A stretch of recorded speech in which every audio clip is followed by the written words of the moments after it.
बिस्मिल्लाहिर्रहमानिर्रहीम। गोरा रंग सुंदर नैन नक्श वाली सोनिया दिखने में बहुत सुंदर थी। कुछ दिनों बाद उसकी शादी होने वाली थी, इसलिए उसकी सहेली नेहा उससे मिलने आई हुई थी। सोनिया, कुछ दिनों बाद जब तेरी शादी हो जाएगी तो तेरे हाथ में रसोई का बेलन और बर्तन ही दिखाई देंगे। क्योंकि शादी के बाद तो एक संस्कारी बहू बस रसोई में काम करती दिखाई देती है। ये तू मुझे ताना मार रही है या फिर मेरी खिल्ली उड़ा रही है? अरे यार, मैं तेरा मजाक नहीं उड़ा रही हूँ, मैं तुझे सच दिखा रही हूँ। एक बात बता, जब तेरी शादी होगी तो शादी के बाद ऐसा तो है नहीं कि तू रसोई में जाकर काम ना करे, वो तो तुझे करना ही पड़ेगा। और रसोई में ज्यादा काम करने से अगर तेरा रंग काला पड़ गया, तेरे चेहरे पर झुर्रियां आ गई, तो फिर तू काल से सुंदर रह जाएगी। सोच जरा। सोनिया की सहेली नेहा ने उसके दिमाग में तरह तरह की बातें भर दी। अब सोनिया टेंशन में आ गई। सोनिया नेहा के साथ मार्केट से कुछ सामान लेने चली जाती है। कुछ देर बाद नेहा जब अपने घर चली जाती है तो वापसी में सोनिया के दिमाग में वही बात चल रही थी कि वो शादी के बाद रसोई का काम कैसे करेगी। अचानक एक लेडी सोनिया से टकरा जाती है। उसके थैले में कुछ पैकेट रखे थे। सोनिया उन पैकेट्स को उठाने में उस लेडी की मदद करती है। शुक्रिया बेटी, पता नहीं किसी पत्थर से पैर टकराया और मैं गिर गई। क्या नाम है तुम्हारा? देखने में बहुत ही सुंदर और प्यारी हो तुम। जी धन्यवाद, मेरा नाम सोनिया है आंटी। और आप? मेरा नाम मालिनी है, मैं एक जादूगरनी हूँ। थोड़े बहुत जादू करके पैसे कमाती हूँ।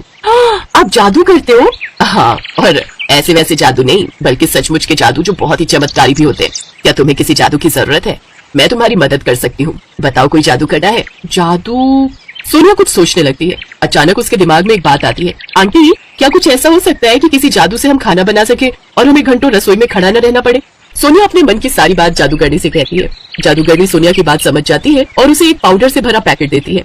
सोनिया, ये एक जादुई पाउडर है। इस पाउडर को तुम खाली बर्तनों पर छिड़क देना। जैसे ही बर्तन पर ये पाउडर तुम छिड़कोगी, तुरंत बर्तन तरह तरह के पकवानों से भर जाएंगे और तुम्हें रसोई में खड़े रहकर खाना नहीं बनाना पड़ेगा। सच आंटी? हाँ बिल्कुल सच, पर ध्यान रहे, ये पाउडर सिर्फ पूरी पकवान ही बनाता है। इस पाउडर के जादू से तुम कभी भी सादा भोजन जैसे दलिया, खिचड़ी या फिर सादी रोटी नहीं बना पाओगी। इस पाउडर से सिर्फ तला हुआ भोजन ही बनता है। और एक बात, इस पाउडर के बारे में अगर तुमने किसी को सच्चाई बताई तो ये पाउडर उसी समय उड़ जाएगा। आंटी जी, मेरी तो नई नई शादी होगी तो मैं पूरी पकवान बनाऊंगी तो मेरे ससुराल वाले बहुत खुश होंगे। ये पाउडर तो बहुत काम की चीज है। सोनिया खुश हो जाती है और जादूगरनी से पाउडर ले लेती है। अब तो उसे शादी करने में भी कोई दिक्कत नहीं थी। कुछ समय बाद सोनिया की शादी हो जाती है। सब सोनिया की खूबसूरती को देखकर बहुत खुश होते हैं। सोनिया की सास उसे रसोई में हलवा बनाने के लिए कहती है और सोनिया उस जादुई पाउडर को कढ़ाई में छिड़क देती है और बहुत टेस्टी हलवा बनकर तैयार हो जाता है। सोनिया सबको हलवा परोसती है। सब हलवे की बहुत तारीफ करते हैं। क्या बात है सुमित्रा, बहू ने हलवा तो बहुत स्वादिष्ट बनाया है। जैसी सुंदर बहू वैसा ही स्वादिष्ट हलवा। सुंदर नहीं, अति सुंदर कहो। मेरी बहू अति सुंदर है, सर्वगुण संपन्न बहू है मेरी। सोनिया बहुत खुश होती है। ये पाउडर तो बहुत कमाल का है। इस पाउडर की वजह से मेरी सारी प्रॉब्लम सॉल्व हो गई। वैसे भी मैं वैसी की वैसी सुंदर भी हूँ और बढ़िया खाना भी बनकर तैयार हो गया। बस अब ऐसी रोजाना मेरे साथ सब कुछ अच्छा अच्छा होता रहे, फिर तो मेरे मजे ही मजे। सोनिया, एक बात समझ में नहीं आई। तुमने रसोई में इतना टेस्टी हलवा बनाया और माँ ने जो सुबह सामान मंगवाया था वो तो वैसा का वैसा ही पड़ा है, फिर तुमने हलवा कैसे बनाया? विपुल, हमारी शादी को अभी सिर्फ 2 दिन हुए हैं और आप मुझ पर शक कर रहे हो। कहीं आपको ये तो नहीं लगता कि मैंने ये हलवा किसी होटल से मंगवाया? जाओ, मैं आपसे बात नहीं करूंगी। अरे विपुल, तू मेरी नई नवेली बहू के साथ ये कैसे बात कर रहा है? मेरी बहू बहुत समझदार है और ये किसने कहा कि उसने सामान इस्तेमाल नहीं किया? सूजी, देसी घी, चीनी सब इस्तेमाल हुआ है। हाँ, मैं तो बस मजाक कर रहा था। सोनिया मेरी बात का बुरा मान गई, सॉरी।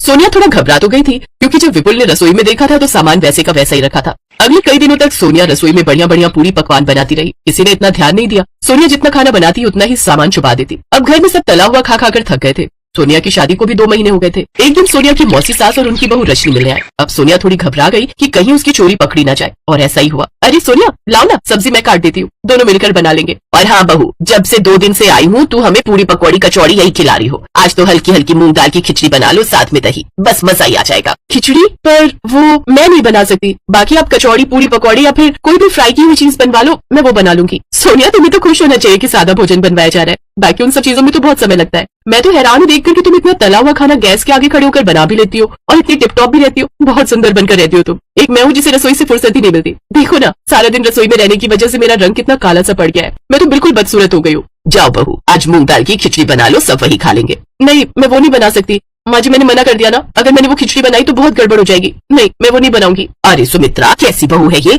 मुंह पर मना कर रही है? इसे अपनी सुंदरता पर इतना घमंड है कि ये 2 महीने में आगे बोलने भी लगी। नहीं मौसी जी, ऐसी बात नहीं है। मैं आपको कैसे बताऊं? मुझे सच बताना ही पड़ेगा या फिर मैं खिचड़ी बनाई देती हूँ। क्या करूँ, कुछ समझ नहीं आ रहा। क्या बात है सोनिया बहू, तुम क्यों घबरा रही हो? तुम तो इतना स्वादिष्ट खाना बनाती हो, फिर आज एक साधारण सी खिचड़ी बनाने में तुम इतनी आनाकानी क्यों कर रही हो? मुझे पूरी बात बताओ, मैं तुम्हारी माँ जैसी हूँ, मुझसे कहो अपने दिल की बात। आखिरकार सोनिया ने सबके सामने सच कह दिया। सब उसकी बातों को सुनकर हैरान रह गए। अचानक सारा पाउडर उड़ गया। तभी एक औरत आती है। आपने खाना बनाने के लिए बात की थी? मुझे उषा दीदी ने भेजा है, मैं घरों में खाना बनाती हूँ। हाँ हाँ, मैंने ही उषा को बोला था कि कोई खाना बनाने वाली हो तो बता देगी। मेरी बहू अभी नई नई है और ये सारा दिन रसोई में लगी रहती है, इसलिए मैं चाहती थी कि इसे खाना बनाने के लिए कोई हेल्पर मिल जाए। मैं भी तो एक माँ हूँ, मैं अपनी बहू का ख्याल नहीं रखूंगी तो और कौन रखेगा। अपनी सास की बातें सुनकर सोनिया सचमुच हैरान रह जाती है। अरे सुमित्रा, एक काम कर, इन्हें मेरे घर भी भेज देना, मैं भी इन्हें अपने घर में खाना बनाने के लिए रख लूंगी। जब तू अपनी बहू का ख्याल रख सकती है तो मैं भी तो रख सकती हूँ। थैंक यू सोनिया, आज तुम्हारी वजह से मुझे भी आराम मिल गया। माँ जी ने मेरे लिए भी एक हेल्पर रख दी, मैं अकेले बहुत थक जाती थी सच्ची। थैंक यू माँ जी,